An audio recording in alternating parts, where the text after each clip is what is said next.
নমস্কার বন্ধুরা, প্রতিদিনের মতো আজও আমি চলে এসেছি আমার রান্নাবান্না নিয়ে। আজ আমি দুপুরে রান্নাবান্নায় কী বানিয়েছি সেটাই তোমাদেরকে দেখাবো। চলে এসো। এখানে আছে গরম গরম সাদা ভাত, এখানে আছে পেঁয়াজকলি, আলু আর বেগুন ভাজি, এখানে আছে ভাজা মুগের ডাল, তার সাথে আছে আলু ভাজা, বেগুন ভাজা, এখানে আলু ফুলকপি আর ডিম দিয়ে ডিমের কারি বানিয়েছি, এখানে আছে চিকেন চাপ, আর এখানে আছে টমেটোর চাটনি। তো বন্ধুরা, এই হলো আজ দুপুরে আমার আয়োজন। তাহলে চলে এসো, খাওয়াটা শুরু করি। বন্ধুরা, তো দেখো এখানে কত রকমের খাবারের আয়োজন আছে আজকে দুপুরবেলা শুধুমাত্র আমার জন্যে। তো এখানে প্রথমে আমি খাওয়াটা শুরু করছি আলু পেঁয়াজকলি ভাজা দিয়ে।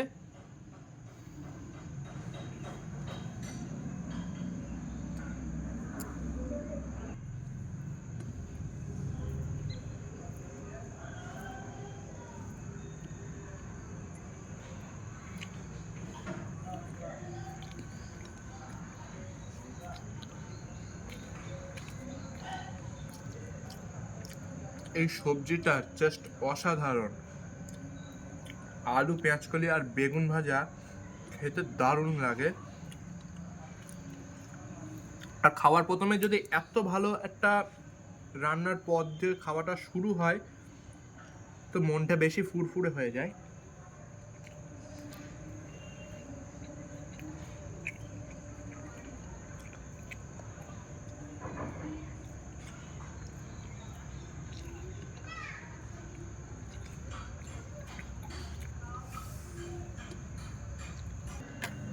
এবার দেখো এখানে আছে মুগের ডাল। মুগের ডালটা নেওয়ার আগে প্রথমে একটুখানি ঘুলিয়ে নিতে হয়।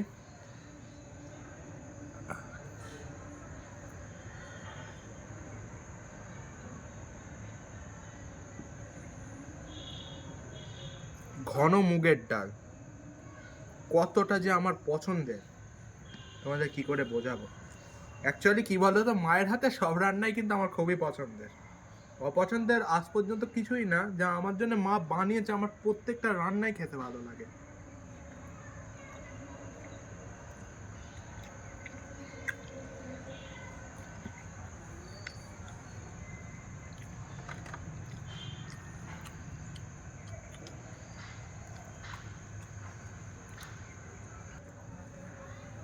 মা, একটা সত্যি কথা বলবো, এই যে মুগের ডাল আর এর সাথে যে আলু আর বেগুন ভাজা বাঙালির আভিজাত্য বহন করে, এটা ঠিক কি না তোমরা কমেন্টে জানাও বন্ধুরা।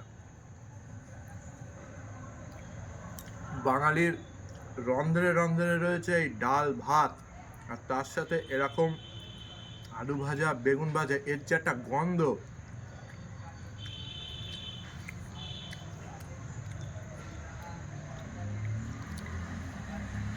এই যে স্বাদ, যে কোনো অনুষ্ঠান বাড়ির যে কোনো ধরনের আমিষ পদকে হার মানাতে যথেষ্ট।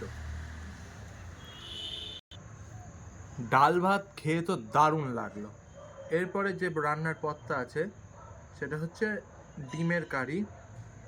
আহা, আমার পছন্দের শীতকালীন সবজি। যারা আমার প্রিভিয়াস ভিডিওগুলো দেখেছো তারা অবশ্যই জানো ফুলকপি আমার কতটা পছন্দের।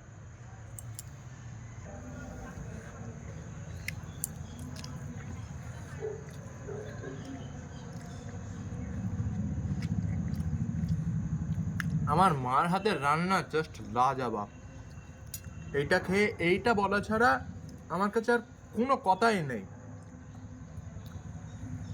ডিমের তরকারি যে এতটা অসাধারণভাবে বানানো যায়,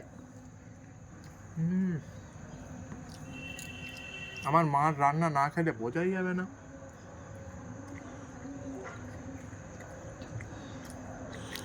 শীতকালে কিন্তু ফুলকপি দিয়ে অনেক কিছুই বানানো হয়, মাছের ঝোল, ডিমের কারি, এমনকি ফুলকপির কিন্তু 65ও হয় বন্ধুরা। একদিন আমি এর মধ্যে খুব তাড়াতাড়ি ফুলকপি 65 বানাবো। দই ফুলকপি, ওটা তো আমার মারাত্মক সুন্দর লাগে, মানে কি বলবো, জাস্ট এক কথায় অসাধারণ।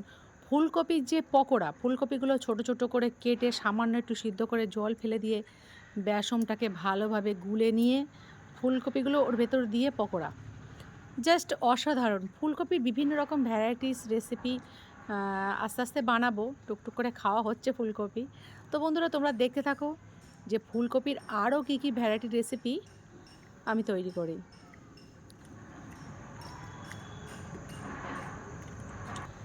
এবার দেখো এখানে আছে চিকেন চাপ। এবার আমি এই চিকেন চাপটা টেস্ট করব,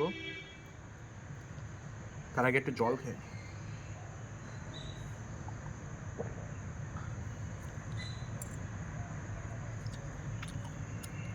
মাংসটা অনেকটা সফট,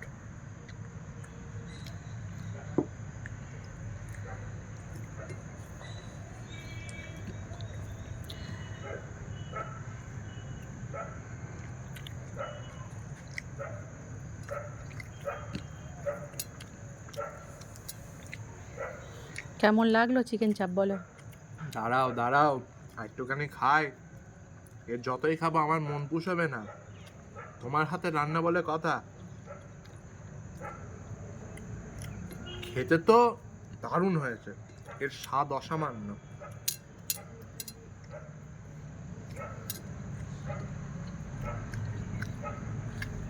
তো বন্ধুরা ফুলকপির মতো কিন্তু চিকেনেরও বহু পদ আছে, অনেক রকমভাবেই চিকেন বানানো যায়।